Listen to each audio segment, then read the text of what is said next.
back to the Malted Man Cave. Tonight, I have the privilege of reviewing for you a small wee sample of George T. Stagg, provided to me by my amazing and generous cousin, Jonathan Berge, who also happens to be an online blogger and even actually recently started a YouTube channel called Mead Mule as well. So go out, check him out online. He really knows his stuff. He does an awesome job. He's an amazing guy. And even more amazing in my book because he provided me with this amazing sample. So thank you, Jonathan. George T. Stagg, as many of you know, is part of Buffalo Trace's antique collection. It is very, very well known. It is sought after by everybody in the bourbon community and really the whiskey community as a whole. I was looking online earlier this evening, and if you really want to get this right now, it's around $800 on the secondary market, which is outrageous. And this is amazing, amazing juice. I don't know if I'd pay $800 for it, but it is really, really good. So I cannot wait to get into the tasting notes for this whiskey. But first, a little bit about George T. Stagg. This comes in at a whopping 69.1 ABV. It is obviously non-colored, as all bourbons are, and it is unchill filtered, so it is not straight out of the cask. A little bit more about George T. Stagg. I think this was actually the 2015 release. One thing I want to say is George T. Stagg, and I guess Buffalo Trace as a company, specifically with this George T. Stagg Antique Collection, is doing an amazing job with provenance. Provenance, as we know, is kind of, where did this whiskey come from? What kind of cask did they use? What kind of, barley or corn or rye? Like, where was this aged? What type of warehouse was it aged in? Things like that. And it's just kind of just transparent, tangible information that they're letting us know, what went into this in a, whiskey. Like, what's going on in here? And I really, truly applaud companies like Brook-Laddie. Springbank is another one that comes to mind, and it's just I don't know, if you're going to spend that amount of money, it's just kind of really nice to know kind of what's inside of this expensive bottle that we are purchasing. So I actually wanted to read to you a little bit about the provenance of this particular whiskey on Buffalo Trace's website. So this is actually from, I believe, their distillery manager. Mark Brown, president and CEO. I'm sure he did this himself. So this particular bottle was distilled in 2000, released in the fall of 2015, so you can guess it's about 14 years old, maybe 15 depending on the date. ABV, as I said already, 138.2 proof, which is 69.1 ABV. The recipe, they used large grain, was Kentucky corn, distiller's grade 1 and number 2. The small grain was Minnesota rye, and the finished grain is North Dakota malted barley. The cooking and fermentation part of this particular whiskey, the cooking temperature was 240 degrees Fahrenheit. The Kentucky limestone with reverse osmosis was the water type, and the mash is a sour mash. The rest of the stuff, I don't think I want to get into too much detail. I don't want to bore you guys to death, but let's see what else is interesting. Warehouses were in CHILMHQ and K warehouses, whatever that means, but I guess people down there know specifically which warehouses that was.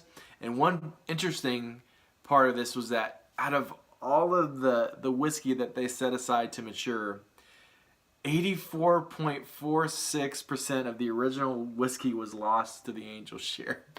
So that kind of gives you a little insight as to why this is so expensive, because when they, distilled this and put it in the cask and just left it to mature, what's left is, out of 100%, what is it? Let's see. Roughly about 15% is all they had left out of that, which is crazy, and it makes sense why it's a little bit more expensive. The barrel selection was from 128 hand-selected barrels. It's non-chill filtered, as I already said, and it's about 15. Oh, they finally do say the product age. It's 15 years and 1 month old at the bottling date. So, enough blabbering. Without further ado, let's get into some whiskey.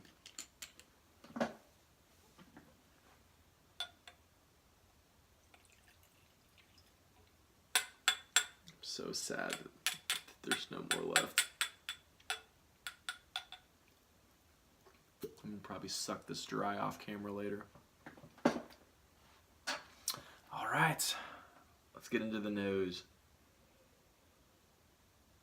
Oh my goodness. This is a whiskey that I heavily advise adding some water. I'm not gonna do it in here just for time's sake, but when I was doing my tasting notes, I definitely put a splash or two of water. And that's rare for me. I actually really like most of my cask strength whiskeys just by themselves without water. Now, I definitely do prescribe to the notion that you need to add some whiskey to fully, explore the depth of all the richness and flavors that whiskey has to offer. But sometimes I just like that powerful punch that you get from cask strength whiskeys without being watered down at all. But definitely add a splash or two to this. So before you actually let this sit in the glass for a while or add water, you do get a little bit of nail polish remover because it is so intense with it being that high ABV. I get a little fennel. There's around where I'm from in Ohio, there's a really awesome farm and kind of ice cream place called Young's Jersey Dairy. And they have this amazing, imagine rich butter pecan ice cream with little, on top of the butter pecan ice cream, it also has little toffee chunks that are covered in chocolate. And it's like butter pecan and chocolate toffee ice cream. Just amazing. It's my favorite ice cream, hands down. And I get that on the nose. A little bit of almost like breakfast. Maple syrup on chocolate chip pancakes, which my wife made a couple weeks ago, and it was fantastic. A little bit almost like you're eating buttered corn on the cob, just going down. It's almost like that smell that you would get as you're eating buttered corn on the cob. A little bit of white pepper. You get a little bit of that oak influence. You can definitely smell the oak. I think this might be the oldest bourbon that I've had to date. 15 years, I think, is definitely the oldest that I've ever had. And then, I don't know if they have this in other parts of the world, but in the U.S. we have something called Sugar Daddy candies. It's a kind of very sugared caramel and kind of toffee-ish, chewy flavored candy that comes on a stick, and it's kind of hard at first, but if you suck on it, it gets really flexible and you kind of slowly chew it. It's so good. Just imagine the most richly flavored Sugar Daddy candies. Fizzy Grape Soda and Coca-Cola, which I get a lot on bourbons. This reminds me, there are some tasting notes that mirror very closely to my tasting notes on the Elijah Craig Barrel Proof.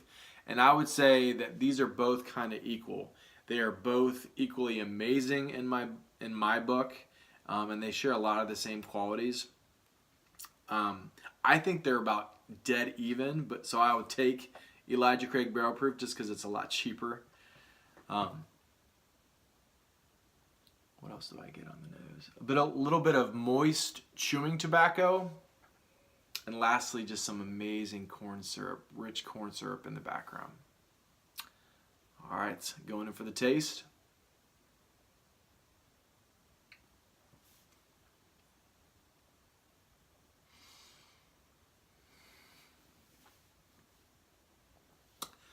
Oh my gosh, it's so strong. I love it. Again, I get that rich butter pecan and chocolate toffee ice cream. A little bit of Bananas Foster's cheesecake, which I also got on the Elijah Craig Barrel Proof, which is my favorite dessert. I had it when I was down in New Orleans ramping up before I was deployed with the Coast Guard, and there was a place called Copeland's down in good old Harvey, Louisiana, which is like a suburb of New Orleans, and this restaurant called Copeland's, kind of a hole-in-the-wall place, just so good. They had such good food, chicken parmesan, and literally for like every supper for the whole 2 months that we were doing training on there, I got bananas Foster cheesecake. I kid you not, every evening. It is so good. If you're ever in New Orleans, make sure you get the bananas Foster's cheesecake. But I get that on the Palate.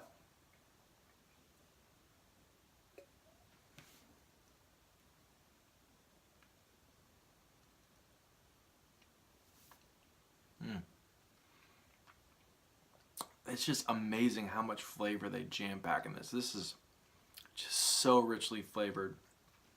It's literally like liquid candy, guys. Just liquid candy. I get molasses, chocolate chips, black pepper this time. I know I got white pepper on the nose, but this time it's like black pepper, a little bit more intense. And again, it's almost like you took those sugar daddy caramels and kind of toffee and just like melted it. It's like liquid sugar daddy candy.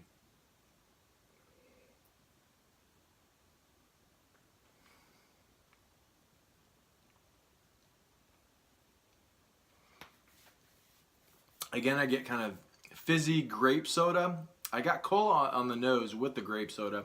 This time it's just kind of the grape soda on the palate. Then again, I get a little black licorice. Strong red hot candies, like fiery. It's like you're breathing out red hot, flaming red hot candies.